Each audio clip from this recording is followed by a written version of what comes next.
चीरवासाः चिथड़े ग्रहण किया, निराहार भोजन करना त्याग दिया, बद्ध बाक बोलना बंद कर दिया, मुक्त मूर्धजः बाल खोल दिए, दर्शयन दिखाने लगा, आत्मनः अपना, रूपम शारीरिक स्वरूप को, जड़ निष्क्रिय, उन्मत्त पागल, पिशाचवत उज्जड़ की तरह, अनवेक्ष्यमाणः प्रतीक्षा किए बिना, निरगात स्थित था, अश्रुण्वन बिना सुने, बधिरः बहरा व्यक्ति, यथा जिस तरह। अनुवाद और तात्पर्य जगतगुरु श्रील प्रभुपाद जी द्वारा श्रील प्रभुपाद की। तत्पश्चात महाराज युधिष्ठिर ने चिथड़े पहन लिए, ठोस भोजन करना बंद कर दिया। वे जानकर भी गूंगे बन गए और बालों को खोल दिया। इन सब के मिलने से वे एक उज्जड़ या पेशा विहीन पागल की तरह दिखने लगे। वे किसी वस्तु के लिए भाइयों पर आश्रित नहीं रहे। वे बहरे मनुष्य की तरह कुछ भी न सुनने लगे।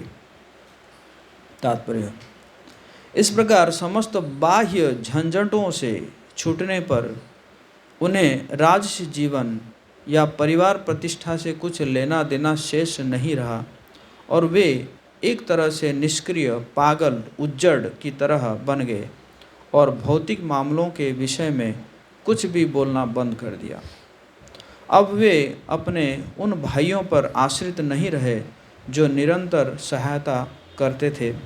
सभी प्रकार की इस पूर्ण स्वतंत्रता को निर्भीकता की शुद्ध अवस्था या निर्भय पद कहते हैं। चिरवासा निराहार बद्ध बांक मुक्त मूर्धजः दर्शयान आत्मनो रूपम जड़न्मत्त पिशाचवत अनवेक्ष्यमाणो निरगात शृण्वन् बधिरो यथा। जो प्रसंग जो चल रहा है, भगवान कृष्ण इस संसार से अब प्रकट हो चुके हैं और अर्जुन आए और युधिष्ठिर महाराज देखे कि बहुत परेशान है अर्जुन, बहुत ही जो है चेहरा एकदम मुरझा हुआ चेहरा है। तो युधिष्ठिर महाराज कई प्रकार के प्रश्न किए और आखिर में अर्जुन कहे कि भगवान कृष्ण को स्मरण करके कहे कि जो हमें जो है इतना सहायता किए थे या हमें देखा जाए तो लिटरली बचाए थे, और वो जो है इस संसार से अब प्रकट हो चुके हैं। तो इसके बाद फिर जब युधिष्ठिर महाराज भी सुने कि भगवान जब चले गए हैं, तो युधिष्ठिर महाराज भी अब तैयारी कर रहे हैं जाने के लिए, भगवत धाम जाने के लिए। तो ये सब इसलिए वर्णन है कि ताकि हम भी ऐसी प्रकार तैयारी कर सके एक समय में, है कि नहीं। अभी तो नहीं, कम से कम इस प्रकार का है ना, जान सके कम से कम कि किस प्रकार का जो है शरीर त्याग किया जाता है। श्रील गौर गोविंद स्वामी महाराज कह रहे थे, कहते एक्चुअली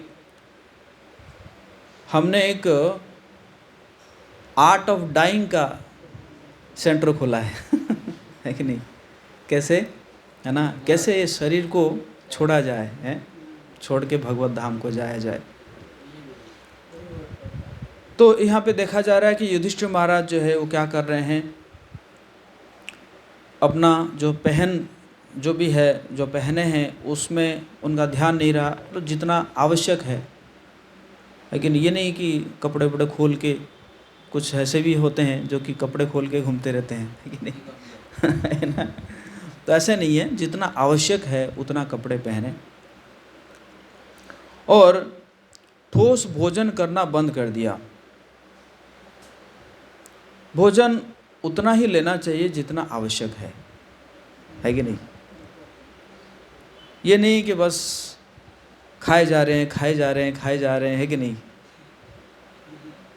कई बार मैं भक्तों को पूछता हूँ कितना माला कर रहे हो, कहते कि 4 माला। मैं कहा कितना रोटी खाते हो, कहते कि 8 माला। मैं कहा 8 माला मतलब 8 रोटी होना चाहिए, ये 8 रोटी मतलब कम से कम 8 माला होना चाहिए, है कि नहीं। लोग कहते हैं कि भूखे पेट भजन ना हो गोपाला। अरे भूखे पेट नहीं हो रहा है, कम से कम भरे पेट तो कर लो वैसे तो भूखे पेट मर नहीं रहे हो आप लोग, हैं। कई लोग, जितने लोग जो कहते हैं, है कि नहीं।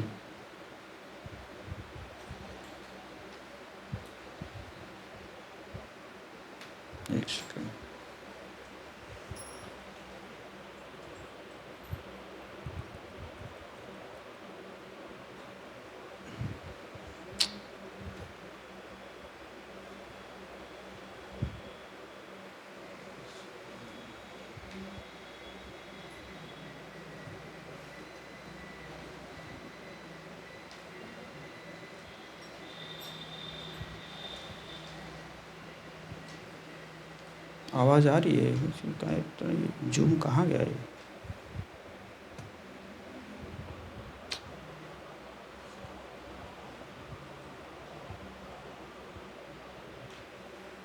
म्यूट हो गया था।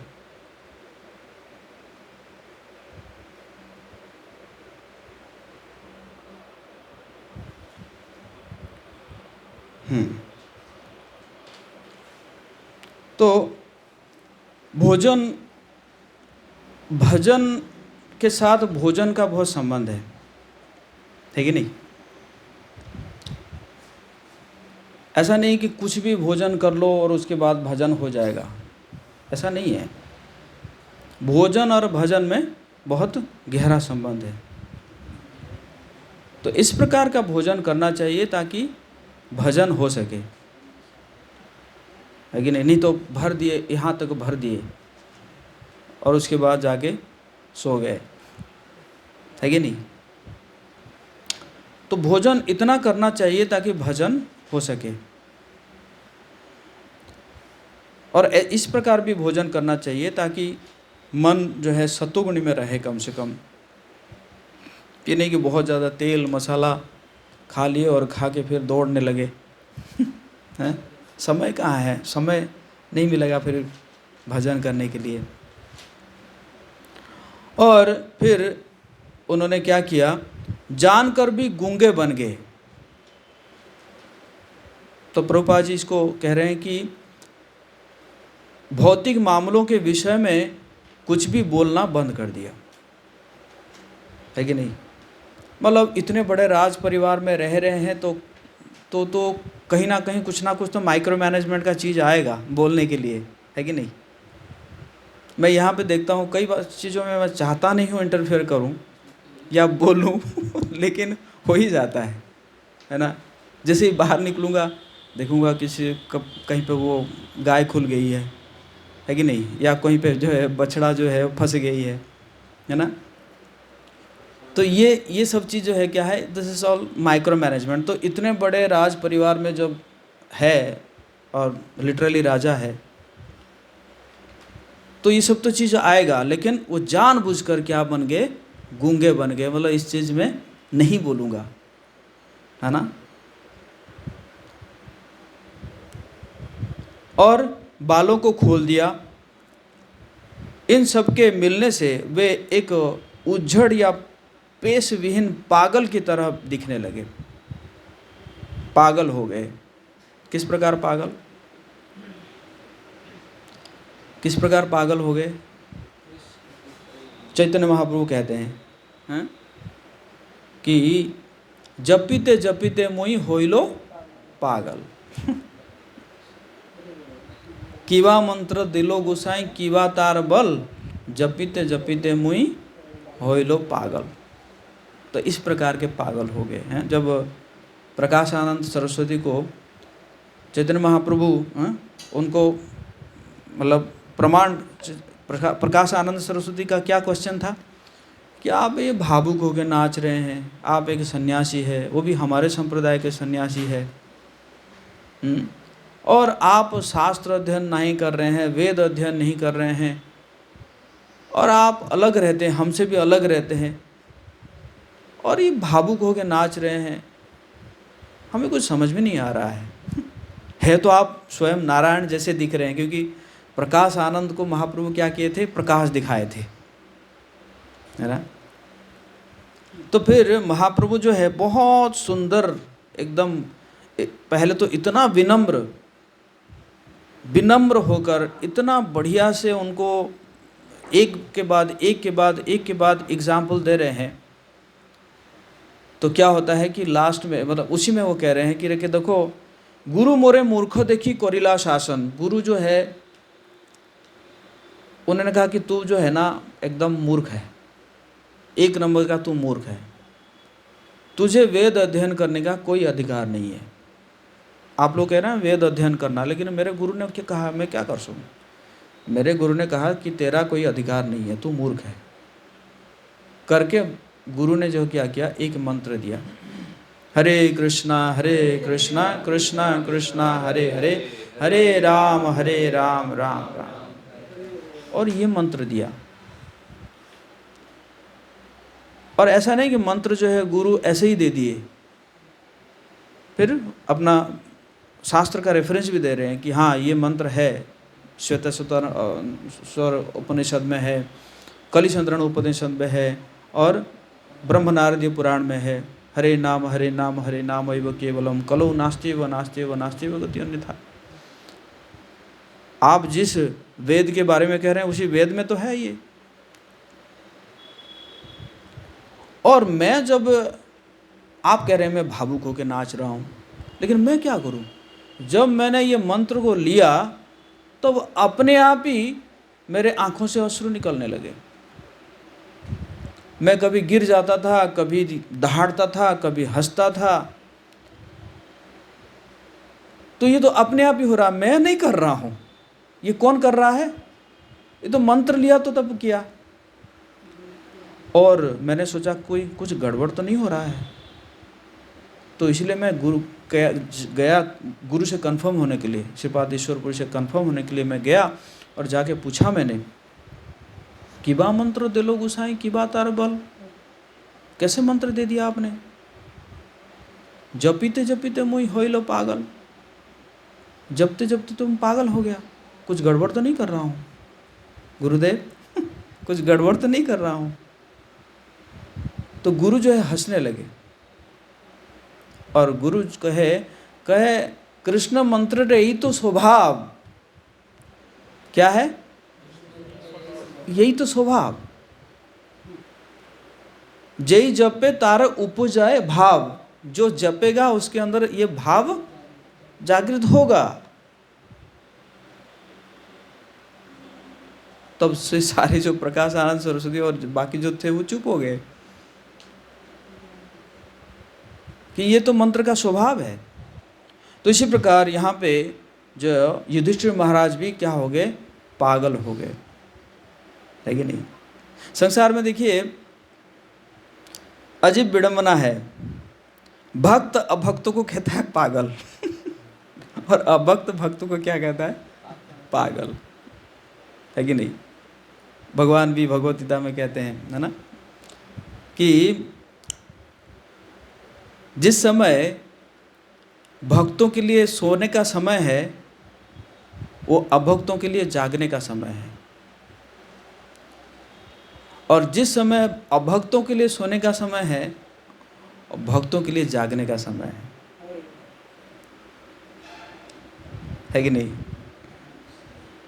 तो कुछ लोग तो ऐसे सोचते हैं कि चलो ठीक है, अब जब 3 बजे जो है, सुबह 3 बजे अभक्त लोग सोते रहते हैं और भक्त लोग जो है जाग जाते हैं है ना।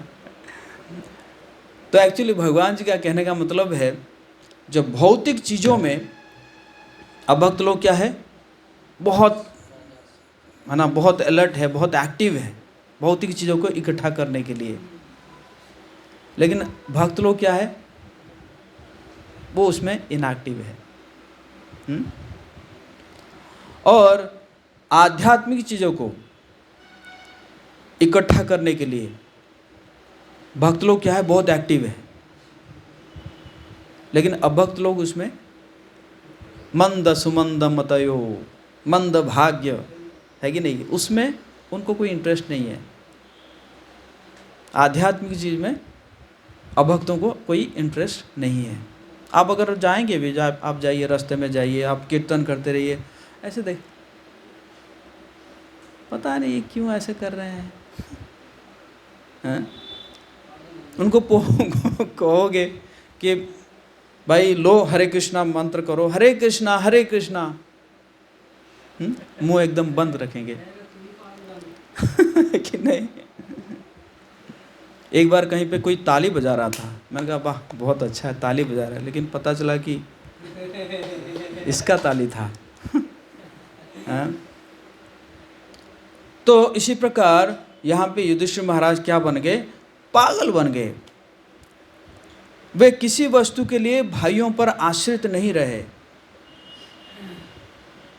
जब भगवान जी के ऊपर पूरा डिपेंडेंट हो जाते हैं, निर्भरशील हो जाते हैं, तो भक्त क्या करता है, फिर वो किसी के ऊपर आश्रित नहीं रहता है। जैसे श्रीपाद माधवेंद्रपुरी है, कंप्लीटली डिपेंडेंट थे किन के ऊपर, भगवान के ऊपर। ऐसे हम देखते हैं कई भक्त अभी भी है, मतलब हमारे संस्था में भी है, वो बहुत ही डिपेंडेंट रहते हैं। मैं एक बार सुन रहा था, नवीन नीरद प्रभु जो कि बहुत सब फेमस बुक डिस्ट्रीब्यूटर है, वो कह रहे थे कि पुष्कर मेला लगा था, तो उन्होंने क्या किए कि एक गाड़ी बुक किए और उसमें किताब भरे और चल दिए। मतलब ये नहीं पता कि कहाँ रहना है, कहाँ खाना है, कहाँ पीना है, कुछ नहीं है। और भक्तों को लेकर जाके पहुँच के मतलब उनको कोई आइडिया नहीं था कि पुष्कर मेला में इतना भीड़ होता है।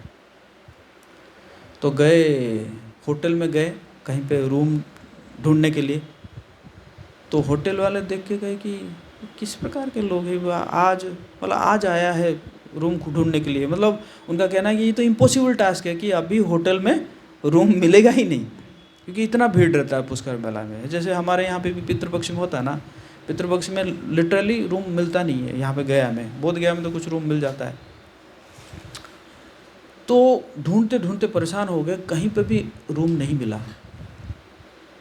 तो क्या करेंगे, उनको तो बड़ा वो हो रहा है, क्योंकि वो जो है क्या कहें, भक्तों को कहें कोई नहीं, भगवान करेंगे, सब अरेंजमेंट भगवान करेंगे। और पहुंच गए और कहीं पे रूम ही नहीं मिल रहा है। कहीं पे रूम मिलेगा तभी तो कपड़ा वपड़ा खोलेंगे या कुछ तो करेंगे। चलो प्रसाद का तो मतलब कम से कम ठहरने के लिए तो जगह चाहिए। ढूंढते एक जगह में क्या हुआ, एक जगह में कहीं पे गए, निराश हो गए, कहते कि शायद बस बुक डिस्ट्रीब्यूशन करके निकलना होगा। तो एक जगह में जाते बातें करते करते वो कहे कि हाँ ये पास में एक मंदिर है, तो वहाँ पे जाके आप लोग बात कर सकते हो। तो गए, देखे कि वो मंदिर जो है पूरा खाली था, और वो जो है व्यक्ति जो भी वहाँ का पुजारी था, कोई बात नहीं आप यहाँ पे रहिए, यहाँ पे आप कुकिंग कर सकते हैं, सब कुछ व्यवस्था बना के दे दिया उसने। पूरा उनको ठहरने के लिए, मतलब भोजन के लिए सब व्यवस्था हो गया। तो फिर वो मतलब वहाँ पे रहे, शायद 15 दिन रहता है पुष्कर मेला। तो 2-3 दिन में जितना भी गाड़ी किताब लेकर गए थे, वो किताब 3 दिन में सारा डिस्ट्रीब्यूट हो गया। फिर दोबारा जो है गाड़ी भेज के फिर किताब मंगवाए।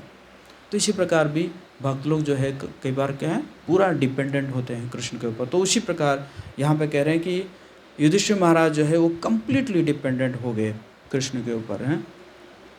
अवश्य राखिए कृष्ण विश्वास पालन, ये भक्त के हृदय में है ना यही रहता है कि अवश्य राखिए कृष्ण, कृष्ण भी जरूर जो है हमें रक्षा करेंगे। वो वे बहरे मनुष्य की तरह कुछ भी न सुनने लगे और कुछ सुने ही नहीं, मतलब लिटरली वो कान अपना बंद कर दिए, है ना। क्यों? क्योंकि सुनेंगे तो क्या सुनेंगे, वही सब विषयी चीज़ सुनेंगे, तो इसलिए बंद कर दिए। तो इसी प्रकार जो है प्रभुपाद जी कह रहे हैं कि सभी प्रकार की इस पूर्ण स्वतंत्रता को निर्भीकता की शुद्ध अवस्था कहते हैं। तो इस प्रकार जब हो जाते हैं तो भक्त जो है पूरा निर्भीक हो जाता है या निर्भय पद हो जाता है, जब वो भगवान के ऊपर कंप्लीटली सरेंडर हो जाता है कि नहीं। तो इसलिए हमारे गोविंदास गाते हैं, भजहु रे मन श्री नंद नंदन अभय चरणारविंद रे, भजहु रे मन श्री नंद नंदन अभय चरणारविंद रे, दुर्लभ मानव जन्म सत्संगे तरहु रे भव सिंधु रे, दुर्लभ मानव जन्म सत्संगे तरहु रे भव सिंधु रे, भजहु रे मन श्री नंद नंदन अभय चरणारविंद रे, भजहु रे मन श्री नंद नंदन अभय।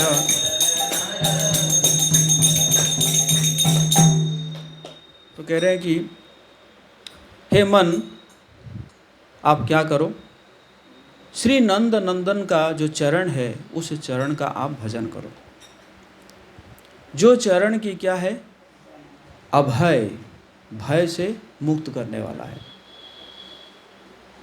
विडंबना यह है, देखिए स्वर्ग के जो देवताएं हैं, स्वर्ग के देवताएं क्या पीते हैं, अमृत।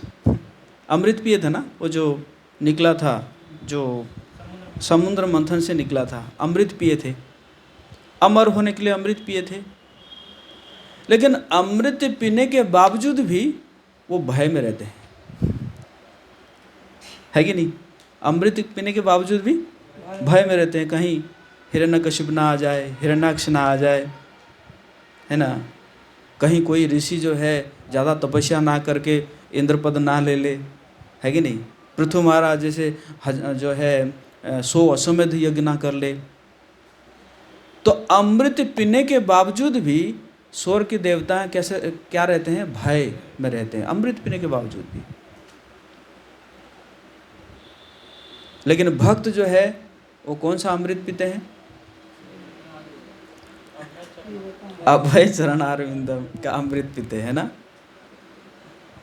इसलिए महाराज कुलशेखर कह रहे हैं, है ना, कि जो कृष्ण चरण का जो स्मरण का जो रस है,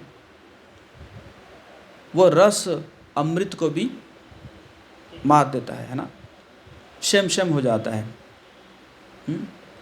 श्रील रूप गोस्वामी भी यही कह रहे हैं ना, निवसति नित्यमिहामृत निंदति बिंदम मधुरिमा सारम, है कि नहीं। कह रहे हैं कि ये जो आम के चरण कमलों में जो रस निकलता है, वो रस को जो है, मतलब देवता लोग जो रस पीते हैं, अमृत पीते हैं, वो शेम शेम हो जाते हैं, है ना।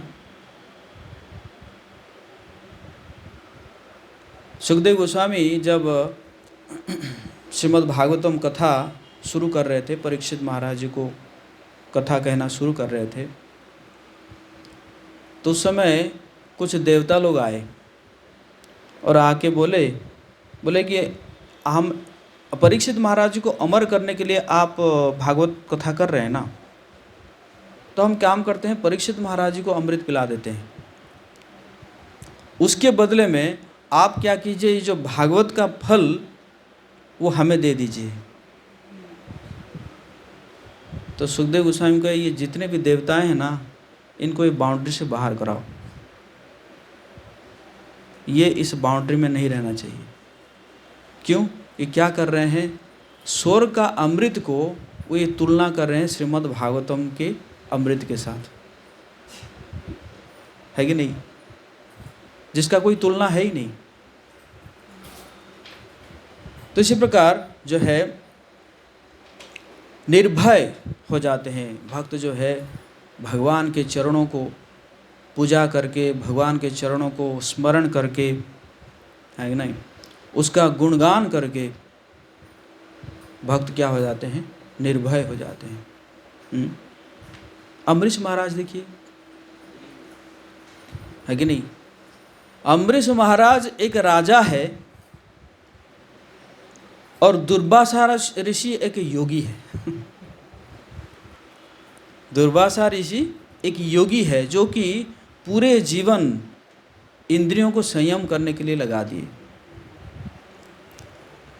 और राजा अम्बरीश क्या है, राज कार्य में है, सेवा कर रहे हैं। फिर भी क्या हुआ कि वो दुर्वासा ऋषि जो है अपने क्रोध पे कंट्रोल नहीं कर पाए। इसका कारण क्या है, सबे मन कृष्ण पदारविंदयो वाचांसी वर्णने गुणानुवर्णने। हैं, तो कह रहे हैं कि उनका क्या था, सबे मना कृष्ण पदारविंदयो बाय चांस से वैकुंठ गुणानुवर्णने, कि हमेशा अम्बरीश महाराज जी का मन जो है वो कहाँ रहता था, भगवान के चरणों में लगा रहता था, हमेशा मन। और इसी कारण, और वो कुछ बोलते थे तो क्या बोलते थे, वैकुंठ गुणानुवर्णने, वैकुंठ का गुणगान करते थे, वैकुंठ की महिमाओं के बारे में चर्चा करते थे। करऊ हरि मंदिर मार्जनादिशु, करऊ हरि मंदिर मार्जनादिशु, राजा होकर भी क्या करते थे, करऊ हाथ में क्या करते थे, मंदिर का मार्जना करते थे, है कि नहीं। तो इसी कारण दुर्वासा ऋषि, हालांकि वो योगी थे, लेकिन उन्होंने अपने क्रोध पर कंट्रोल नहीं कर पाए। वो चाहते थे कि अम्बरीश महाराज जी को मार दे, है ना। जो लोग नहीं जानते हैं उनके लिए शॉर्ट में, ब्रीफ में मैं यही बताऊंगा कि अम्बरीश महाराज जो है एकादशी का व्रत किए थे, और दूसरे दिन एकादशी पारण करना था। जैसे एकादशी का व्रत आप जानते हैं, जिस दिन रखते हैं दूसरे दिन एक समय होता है जिस समय में उनको पारण करना होता है, मतलब ब्रेक करना होता है, फास्ट ब्रेकिंग करना होता है। और उसी समय दुर्वासा ऋषि आके पहुंच गए। तो दुर्वासा ऋषि अतिथि है, और अतिथि को बिना भोजन दिए खुद भोजन नहीं कर सकते। अब दुर्वासा ऋषि आए और चले गए अपना जो नित्य कर्म करने के लिए, स्नान करना, जो भी करने के लिए चले गए। और अम्बरीश महाराज वेट कर रहे हैं, दुर्वासा ऋषि आएंगे, उनको खिलाऊंगा, फिर तो जाके मैं फास्ट ब्रेकिंग करूंगा। और समय मुहूर्त बिता जा रहा था। तो पूछे, जो सारे राजपुरोहित मंत्रियों से पूछे, तो सभी ने सलाह दिया कि आप एक काम कीजिए, पानी पी लीजिए। तो पानी पीना जो है कई बार खाने में माना भी जाता है और कई बार खाने में नहीं भी माना जाता है। तो पानी पी लेंगे, आपका फास्ट भी ब्रेकिंग हो जाएगा, और ये जो अतिथि का जो आदर सत्कार जो है उसमें भी कोई बाधा नहीं आएगा। तो उन्होंने पानी पी लिए, और जैसे दुर्वासा ऋषि को पता चला कि मुझे बिना भोजन दिए पानी पी लिए, तुरंत आए और क्रोध से एक बाल निकाले, निकाल के ऐसे पटके एक असुर बन गया। कहता इसको मार डालो। लेकिन अम्बरीश महाराज तो परम भक्त थे भगवान जी के, तो इसी कारण सुदर्शन चक्र आ गया। तो सुदर्शन चक्र तो आया और उस असुर को तो मार डाला। अब अम्बरीश महाराज के पीछे चलने लगा। अब अम्बरीश महाराज जो है दौड़ने लगे, दुर्वासा ऋषि के पीछे पड़ गया सुदर्शन चक्र, और दुर्वासा ऋषि जो है दौड़ने लगे। दौड़ते दौड़ते दौड़ते दौड़ते पहुँचे ब्रह्मा जी के पास। सुदर्शन चक्र पीछे पड़ा है, मुझे रक्षा करो। ब्रह्मा जी ने कहा मेरे बस की बात नहीं है। फिर शिव जी के पास गए। शिव जी का सॉरी, जिसका है उसी के पास जाओ।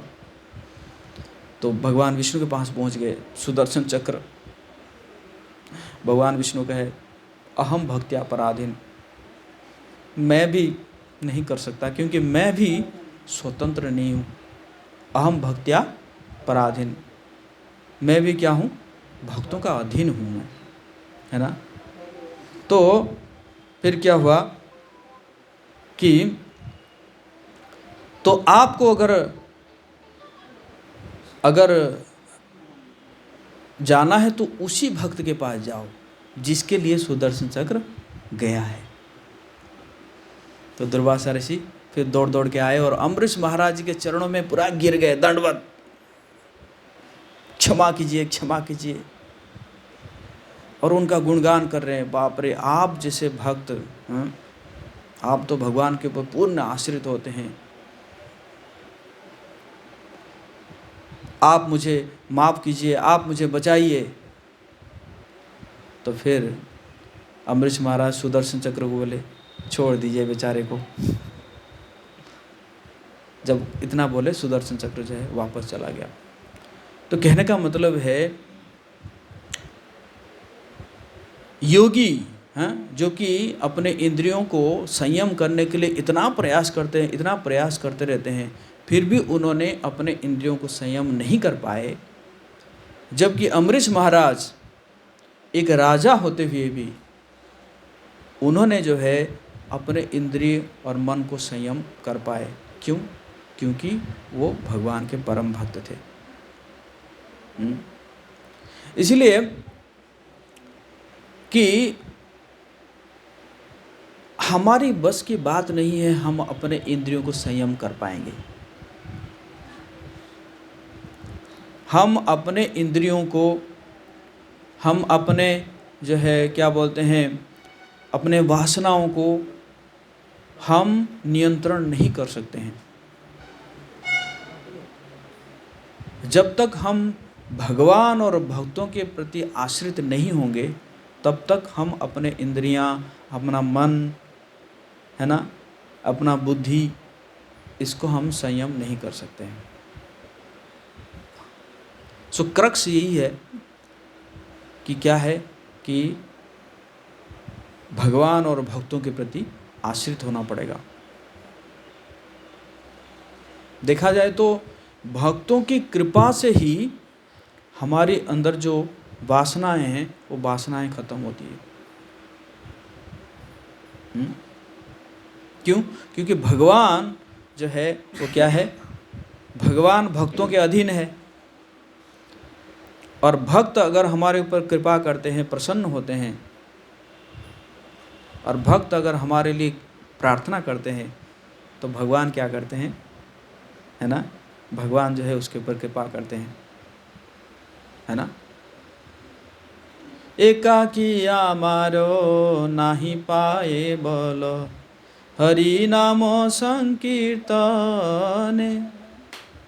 एकाकी आमारा नहीं पाए बल, है ना। हमारे अंदर अकेले हम अगर कहेंगे कि हम भजन करके अपने वासनाओं को कंट्रोल कर लेंगे या अपने इंद्रियों को, मन को कंट्रोल करेंगे, ये इम्पॉसिबल है ना। तो सोल्यूशन क्या है? कृष्ण से तुम्हारा, कृष्ण दीते पारो तुम्हारा शक्ति आछे। कृष्ण जो है वो किनके हैं? और भक्तों के हैं। तो सिर्फ भक्त ही हमें कौन दे सकते हैं? कृष्ण को दे सकते हैं,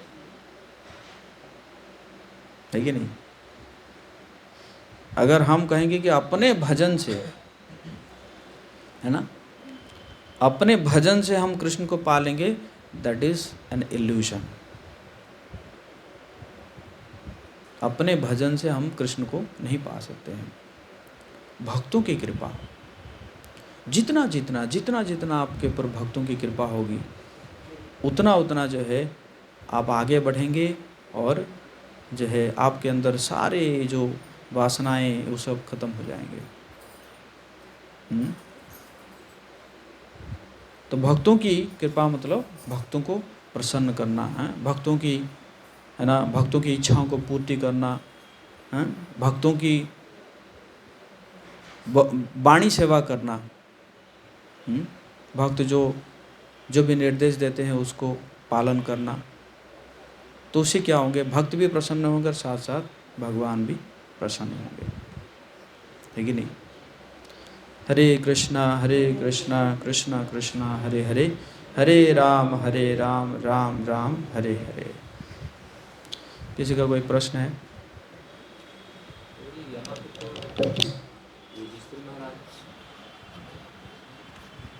यहाँ पर तो युधिष्ठिर महाराज जो हैं वो अकेले बन जाने का मतलब कर रहे हैं, तो उसको कैसे देख सकते हैं?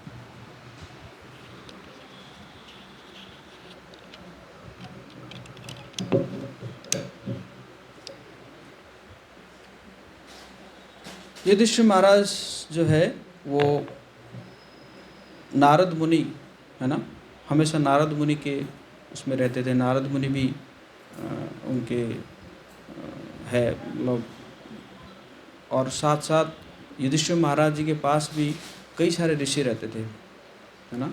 आप अगर पढ़ेंगे जो है, जब उनको आता है जो विषाद योग आता है युधिष्ठिर महाराज जी को, तो उस समय कई ऋषि थे, धौम्य ऋषि थे, कई ऋषि थे।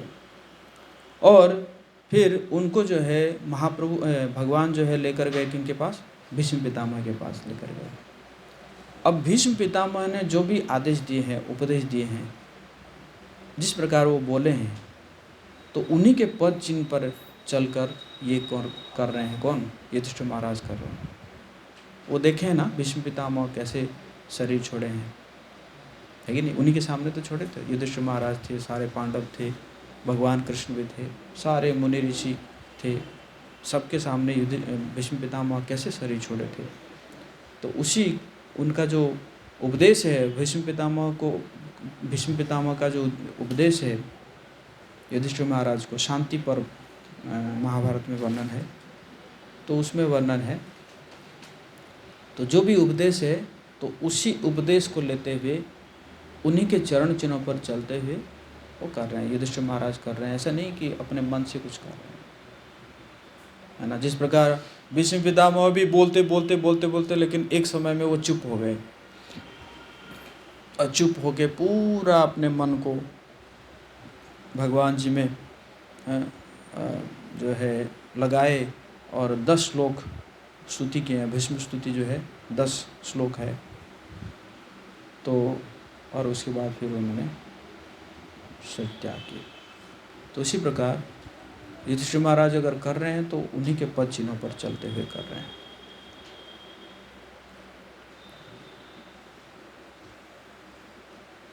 और किसी का कोई प्रश्न है?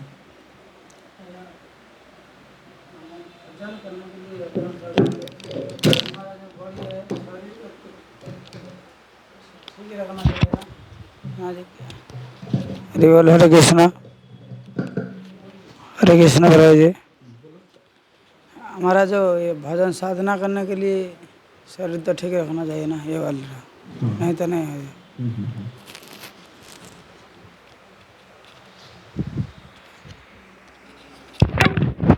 तो मेरा प्रश्न है कि भजन करने के लिए भी शरीर ठीक रहना चाहिए। हाँ, शरीर को ठीक रखना पड़ेगा, क्योंकि शरीर को क्या मानना है, ये भी गुरु का संपत्ति है। शरीर क्या है, ये गुरु का संपत्ति है, ये जो है भगवान जी का संपत्ति है। सनातन गोस्वामी पाद जब ये बनारस से वृंदावन जा रहे थे, तो रास्ते में जंगल पड़ता है। बनारस से जा रहे थे या इस साइड से आ रहे थे, जी जो भी है, वो झारखंड जंगल पड़ता है। नहीं सॉरी, बनारस से पुरी जा रहे थे। मैं वही सोचा कि झारखंड जंगल कैसे पड़ा। वो बनारस से पुरी जा रहे थे, तो पुरी जाते जाते झारखंड जंगल पड़ा। तो जंगल में जो है उन्होंने कुछ जंगल का पानी पी लिए, जिसके कारण उनके शरीर में कुछ एक चर्म रोग हो गया, बहुत सीवियर स्किन डिजीज हो गया। और उन्होंने ये सोचे कि चलो कम से कम कैसे करके मैं जगन्नाथपुरी पहुंच जाऊंगा, और जगन्नाथपुरी पहुंच के चैतन्य महाप्रभु का दर्शन करूंगा, और उसके बाद रथ चलेगा ना, वो रथ चक्के के नीचे, है ना, नीचे सो जाऊंगा, है ना, मतलब आत्महत्या कर लूँगा। इस प्रकार वो अपने मन बनाए थे। लेकिन जब जगन्नाथपुरी में पहुंचते हैं और हरिदास ठाकुर जी के जो जहाँ पे हरिदास ठाकुर भजन कर रहे थे, सिद्ध बकुल, वहाँ पे जाके पहुँचते हैं। और चैतन्य महाप्रभु जो है रोज़ आते हैं हरिदास ठाकुर जी को क्या करने के लिए, मिलने के लिए रोज़, क्योंकि हरिदास ठाकुर कभी भी जाते नहीं थे जगन्नाथ जी के मंदिर, क्योंकि वो मुसलमान परिवार में जन्म हुए थे। तो उस समय सनातन गोसाई पाद है, तो महाप्रभु आके मिलते हैं, तो हरिदास ठाकुर कहते हैं कि सनातन गोसाई पाद आए हैं। तो महाप्रभु जाते हैं उनको गले मिलने के लिए, और सनातन गोसाई जो है भाग रहे हैं। क्यों? क्योंकि उनके शरीर में थोड़ा जो है एकदम स्किन डिजीज़ है, मतलब पस निकल रहा है, तो इसलिए वो नहीं चाहते हैं कि महाप्रभु उनको आलिंगन करे। लेकिन महाप्रभु जो है ज़बरदस्ती उनको आलिंगन करते हैं, और आलिंगन करते हैं तो वो बड़ा शर्मा जाते हैं, अरे क्या हो गया, मेरा शरीर का जो है ये पस वगैरह लग गया महाप्रभु के शरीर में। और उसके बाद महाप्रभु जान जाते हैं कि ये किस लिए आया है, ये सुसाइड करने के लिए आया है, आत्महत्या करेगा। तो फिर महाप्रभु बोलते हैं, ये जो शरीर है, ये शरीर तुम्हारा नहीं है, ये शरीर मेरा है, ये शरीर मेरा है। तो इसलिए ये शरीर से मैं बहुत कुछ काम कराऊंगा, इसलिए आपको कोई हक नहीं है इस शरीर को नष्ट करने का, है ना। तो इसी प्रकार देखते हुए कि हमारा शरीर जो है वो क्या है, भगवान जी का है, गुरु का है। तो इसी प्रकार हमें शरीर को भी अच्छे से मेंटेन करना पड़ेगा, है ना। तो शरीर को मेंटेन करने के लिए इतना ज़रूरी नहीं कि थाली भर भर के खाना है कि नहीं, मतलब एकदम यहाँ तक खाने से शरीर मेंटेन होगा ऐसा नहीं है। शरीर को मेंटेन करने के लिए जितना ज़रूरी है उतना ही खाना चाहिए, है ना। हमारे प्रभुपाद जी कहते थे आधा पेट खाना चाहिए, आधा पेट खाओ, और फिर जो 50% बाकी रहा उसमें 25% for water and 25% for air, इतना खाना चाहिए। ये नहीं कि इतना खा लिया वो पानी भी नहीं पिया जा रहा है, एकदम सांस तो है कि नहीं। तो शरीर को मेंटेन करने के लिए जितना ज़रूरी है उतना ही लेना चाहिए। ओके, इसीलिए ये 2 दिन हुआ हमारे थोड़ा डिस्टर्ब हो गया, इसीलिए हम शरीर से अच्छा रखना चाहिए, नहीं है ना, शरीर का भी ध्यान रखना है। हमारे प्रभुपाद जी देखिए इतना उम्र में भी, है ना, प्रभुपाद जी प्रचार करते थे, इतना सेवा करते थे, लेकिन 2 चीज़ जो है प्रभुपाद जी कभी नहीं छोड़ते थे। एक है मॉर्निंग वॉक और दूसरा है बॉडी मसाज। बाकी प्रभुपाद जी इतना मेडिसिन नहीं लेते थे, मेडिसिन भी तो लेते थे, थोड़ा बहुत आयुर्वेदिक मेडिसिन लेते थे, लेकिन ये 2 चीज़ जो है प्रभुपाद जी हमेशा कराते थे। मॉर्निंग वॉक करते थे और साथ साथ जो है बॉडी मसाज लेते थे, है ना। तो शरीर को भी मेंटेन करना ये भी जरूरी है। ओके, हरे कृष्णा। जगत गुरु श्रील प्रभुपाद की जय।